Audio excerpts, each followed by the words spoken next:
Alors en AmaCV, on a plusieurs projets. Donc on a soit des projets avec des clients, donc on fait des affiches, des logos pour eux. Ou sinon, notre professeur essaye de nous trouver des intervenants pour qu'on puisse découvrir d'autres choses. Donc cette année, on a découvert ce qu'étaient les cyanotypes. Dans le cadre de notre chef-d'œuvre aussi, on va sûrement aller dans un lycée pour fabriquer des décors de théâtre. L'année dernière, on a découvert la gravure. On a aussi fait de la sérigraphie. Et avec les projets clients, on en a eu plusieurs aussi pour des logos, pour des affiches pour le vent en poupe, pour les portes ouvertes, les logos de l'UNSS.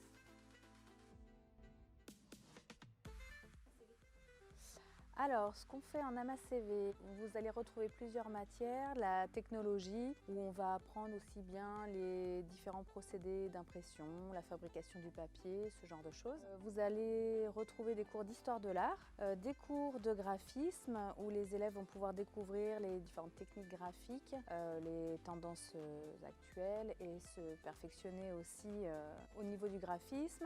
Et des cours de PAO où ils vont apprendre l'utilisation des logiciels de la suite Adobe, Illustrator, Photoshop, InDesign et on commence aussi un petit peu à travailler sur Premiere Pro et découvrir le web. Après le bac, la plupart des élèves s'orientent vers un DNMAD mention graphisme. C'est une formation qui dure 3 ans après le bac et qui va leur permettre d'approfondir leurs connaissances au niveau du graphisme et le domaine de la communication visuelle en général. Alors, pour rentrer en AmaCV, c'est vrai qu'il faut être très curieux, regarder un petit peu tout ce qui se passe autour de soi, aussi bien dans les magasins, dans ce qui peut être autour de vous, les affiches, les abribus. Il faut être aussi motivé par la section, bien entendu. Pas avoir peur de la quantité de travail. C'est une formation qui demande énormément d'investissement et de patience. En graphisme, on fait principalement quelque chose en rapport avec le dessin, du coup vraiment plus avec des crayons.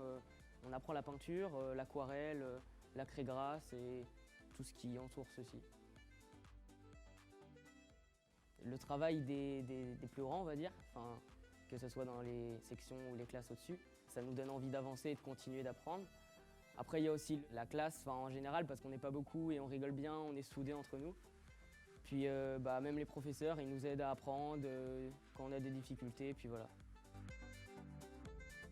Alors, il y a 22 semaines de stage qui sont réparties sur les 3 ans. Donc, il y a 2 fois 3 semaines en seconde et puis 2 fois 4 semaines en première et en terminale. Il y a les agences de communication, mais on peut intégrer aussi un service com au sein d'une entreprise, quel que soit le domaine de l'entreprise. On peut intégrer les collectivités territoriales, c'est-à-dire les mairies, le conseil général. On peut aussi faire des stages chez les imprimeurs, chez les photographes, puisque chez les photographes on travaille l'image également, etc.